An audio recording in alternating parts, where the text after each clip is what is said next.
Domestic Association before you can get a UEFA licence. So what would be better for Celtic? Because they can still sell their season tickets because they've got the 4 Old Firm games. You still have the television deal to be intact. The other clubs are the same, but Rangers would be wounded to the extent where I think the recovery could be at least a decade. Yeah, well, I think we still get back. I said to you earlier on about this moral hazard, and that's exactly what it is on any level you want to look at it. It would appear to me that there's no equality in Scottish football, at all. And we already know that anyway, but they're basically just saying that now, But this is how it all pans out. The Rangers end up coming back as a new co. They get a 10-point deduction for 2 or 3 seasons, whatever the case may be. Yeah, and well, I think it's a farce. And I'll put people off football, But at least, Jim, you're talking there about punishments for Rangers. I mean, Bill Miller is saying, yes, I want to take the club over and I don't want any punishment. But I think he'll have to be realistic and realise that it's an absurd starting and point. accept that there will be sanctions if he does this hybrid route there, because it's a new co effectively, so that there will be sanctions. But maybe some man who can explain that is Paul Clark, who's joint administrator of Duff and Phelps, and he's on the line. Paul, thank you again for joining us. Yeah, hi Jim. It's becoming something of a habit. You were on this afternoon as well. You obviously have got the bug. Yeah, it does seem that way, doesn't it? Right. So anyway, yeah, Paul, how can I help this evening? Paul, lots of people getting in touch and emails, text messages, and saying still asking the question, why is this taking so long? And it's always, why are Duff and Phelps taking so long to get this resolved? So can you explain that? Yeah, of course I can, Jim. I mean, the starting point is until we've got a bid that we can proceed with, then that's why it's taken so long. And as at late last week, we still didn't have a bid that we could proceed with. And I understand the frustration of the fans and anyone else looking on, but it really is as simple as that. It's if there isn't a deal in place, then there isn't a deal in place. But the bidders are saying, well, we've made bids and we've made offers, but you're saying that if there's not a deal in place, we can't. So correct. Well, if I can take you back, because we did cover this before. The week earlier, in the Thursday of the previous week, so 9 or 10 days ago now, we'd got to a position where the Blue Knights Consortium had pretty much found themselves in pole position, and in fact that included an exclusivity arrangement with a financial commitment. And then overnight that evening, last Thursday, they actually withdrew that financial commitment, and that for us meant that it was a bid that we could no longer proceed with. Obviously, in the subsequent days, they decided to stand back from the process. Pleased to see and hear that they've now moved back in, and in fact, we have been talking to Paul Murray and various others within his team over the last 24 hours or so. But if I then just sort of pull back, if I may, and just talk about the NUCO situation as against CVA, and perhaps this is something I haven't set out in words of a few syllables, but the CVA obviously would have been the simplest scenario. We understand it's the fans' preferred exit, but as I said earlier, we have to deal with what's on the table, and there was no chance that we set out here wanting to liquidate Rangers, and we still don't. It just doesn't stack up or make sense as to why we would. But the reality of all this is that the time has come, and again, I accept that it's about what's here and now, and that the fans are clearly getting anxious and want something done. It's really a time for facts, not rhetoric or opinion. And from our point of view, where we are now at is that we have from Bill Murray that subject to work that he's doing on the weekend, we reckon we'll be in a position to proceed with on Monday. I heard your last conversation with the caller, and I take on board all of those comments. But Bill Murray is in discussion with the football. Bill Miller. I beg your pardon, Bill Murray. I do beg your pardon. It's all right. Michael Grant makes the same mistakes, and don't worry about it. You're in good company. Sorry about that. But Paul, but we will be ready to proceed. We reckon on Monday. So, having said that, if discussions with the Blue Knights continue, then they're still in as far as I'm concerned. Yeah, but are we saying though, Paul, that at this stage, you believe that we'll get to the point on Monday, whether it's Bill Miller or Paul Murray, that you will be appointing or granting preferred bidder status to somebody by Monday? That's certainly where we're at the moment. It's certainly what we're seeking to do, and unless the position moves very substantially with Bill Miller, we think that he'll be there. Whether Paul Murray and the Blue Knights are there, that's something that we just got to wait and see. But certainly it's something that we reckon at this moment, as we stand here, that's what will happen on Monday. Just to confirm, ruled out the Blue Knights, and the discussions are continuing. Paul, you've made it clear all along that it needs to be an unconditional bid. Now, when we look at the Bill Miller one, it seems to be predicated on a pretty big condition, which is that there's no football punishment for Rangers or a Rangers newco next season. Now, some of us don't understand how that bid can go forward on that basis. Well, the position is that the discussions that are going on the weekend, and again, I heard the previous comments being made with the caller. The position is that there's discussions going on for not an absolute clarification as to what's happened, but a range of sanctions and issues, and that's something that Bill Miller is having discussions with the football authorities now. If he then produces himself as the bidder on Monday on the basis of those discussions and is ready to go ahead, then we will go ahead with him. But, Paul, when, and hopefully something transpires on Monday and that someone becomes a preferred bidder and we move it on, but when, if that doesn't happen, because you've been close before, as you said 10 days ago or so with the Blue Knights, and it didn't happen because they didn't put up the exclusivity fee, and so that fell apart. And then Ticketus decided to go and speak to another party. Ticketus are back in the frame with Paul Murray now, but because you've been here before, it can all disintegrate again. Now, when did Duff and Phelps get to the point where you say, look, we're stopping the process and saying it's time up and this company now has to go into liquidation? We're not contemplating that. We still think that on Monday we'll be in a position to name our preferred bidder, and that's really what we're concentrating on for Monday. So we're not looking at that as a scenario, Jim. Do you expect to have two bids to choose from? Because, I mean, obviously a preferred bidder only exists if there's more than one to choose from, I would guess. Yeah, I mean, we're not. I've spent some time today dealing with both situations that we've been talking about, and I'm not taking into my Saturday doing that work on the anticipation that they're both not serious about it. So certainly, we're still hoping that we'll have both parties involved at the other side of the weekend for sure. I wonder, Paul, and I asked you earlier, and you didn't answer, but I'll try and put it another way to see. I, like many people, still think, well, why is it necessary to dance around Craig White still? I mean, can he be removed from this whole process easily, or do we have to, or the bidders, do they have to do what he says and give what he demands? We've had discussions earlier today, and I think I said to you earlier, I'm not going to go into the detail of those discussions, but we've had discussions earlier today with Ticketus as to a strategy as to how we would deal with that situation, and I'm certainly not going to reveal that strategy in public, but it is something that we've been aware of for some time, of course, and it is something that we have a strategy that we'll deal with. Was my strategy earlier the wrong one?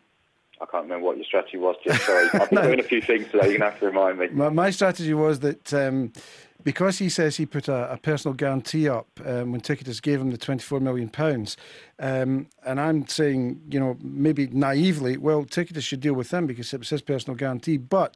And then I'm suggesting that can Ticketus, if they're dealing with the Blue Knights or whoever, but they're dealing with the Blue Knights, say to Craig White, look, we'll forget all of this. We'll just forget it. But you hand over your shares to us, and then Ticketus then pass them on to the Blue Knights or whoever they're doing business with. I think, unfortunately, that's probably slightly too simplistic, but certainly there'll be discussions around Ticketus's arrangements with Mr. White in the same way that we, on behalf of Rangers Football Club, will have discussions with Mr. White about the position. So it's obviously an emotive area. It's a very sensitive area. It's not one that. But you can understand why Rangers fans are so anxious to find out what he's going to get out of this, if anything. I can understand, but that's not really my reluctance to talk about in terms of financial gain. I'm not considering on the financial gain. I'm thinking more in the event that we need to move to some form of enforcement action. I don't really want to be talking to the public as to what that enforcement action might be. Paul, where are we with the big tax case and also ongoing discussions that you either are or aren't having with HMRC? The big tax case is still yet to be decided. We still don't even have an anticipated date for the decision. So I'm afraid I can't help you there. But as I said before, I don't think that actually slows the process of the sale by whatever means. All it will mean ultimately is what portion of the kitty of creditors that HMRC receives as against the other creditors. So from that point of view, it won't actually have a direct result on which. It could influence HMRC's attitude towards the CVA, though. I guess. It can and it will, but I think HMRC, as with any situation, and indeed any CVA, football club or otherwise, they will view it on the merits of the arrangement that's put to them. And so until such time as we've got that final arrangement to put to them, by whichever source it comes, it's not really right to comment on what their position will be.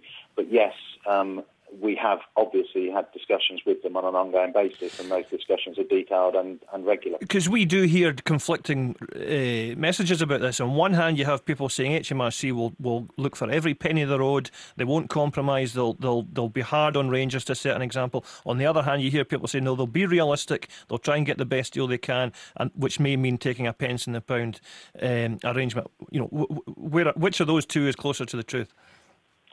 In any situation, HMRC will look at what is appropriate in the circumstances, and more particularly, what's the right thing to do? Is it the best recovery they can make? They have to take into account their position. But I'm not going to talk about the specifics as to what they have or haven't said to us. But we will, if and when we've got a proposal to put to them for, say, a CVA, we'll put that full detail to them, and we'll be seeking their guidance at that point. And they're aware that this is something that is coming, and of course we've involved them in the discussions so far. So the facts won't be new to them.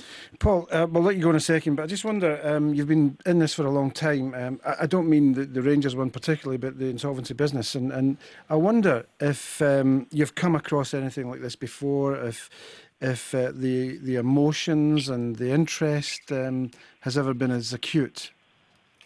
It's certainly probably amongst the more challenging assignments. I mean, I have dealt with a few situations where members of the public are involved, and so we're well used to dealing with the members of the public. Generally, many members of the public on those other situations have lost relatively small sums of money in, say, some form of consumer insolvency, which is a little bit different to the emotions around Rangers Football Club. So it does raise it to a new level.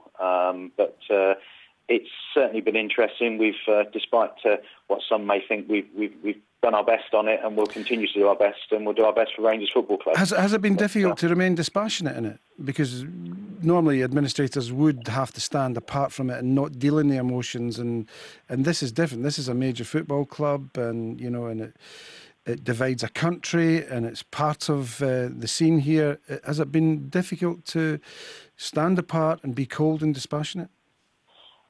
I don't think it has been difficult, and it is something we do very much recognise that it is more than just a football club. We recognised that before we took the task on, but it's something that I think you have to stand back from it and be as professional as you can, and just deal with it in a dispassionate fashion, and do your best to do the right thing. And at times, if doing the right thing isn't necessarily what the general fan base want, it's unfortunate, but that may be what has to happen, and I know that will not be well received at the moment, but that's really where we're at. We have to do our best to save this business, to save the football club.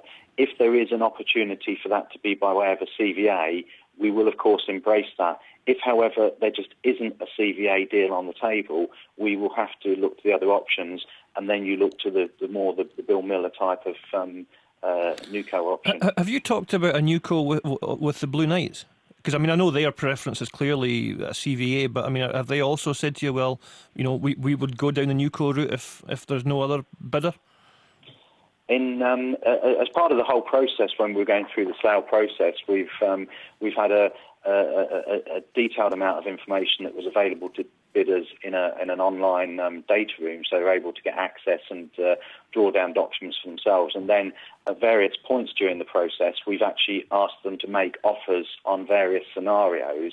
And right from the very beginning, we asked them to make offers on various scenarios that would have included a NewCo, but also looked at CVA and also looked at some form of hybrid. And over that period, we've also suggested what a hybrid CVA might look like to have a work around some of the problems and issues and the roadblocks that there've been. And believe me, there've been many roadblocks in this because it is quite a complex set of circumstances, regardless of the emotion and the fan pressure. Just finally, Paul, you've had a couple of bidders say that Duff and Phelps have obstructed them, and that you had the recent one billing saying, "I'm withdrawing from this because I've been frustrated with Duff and Phelps."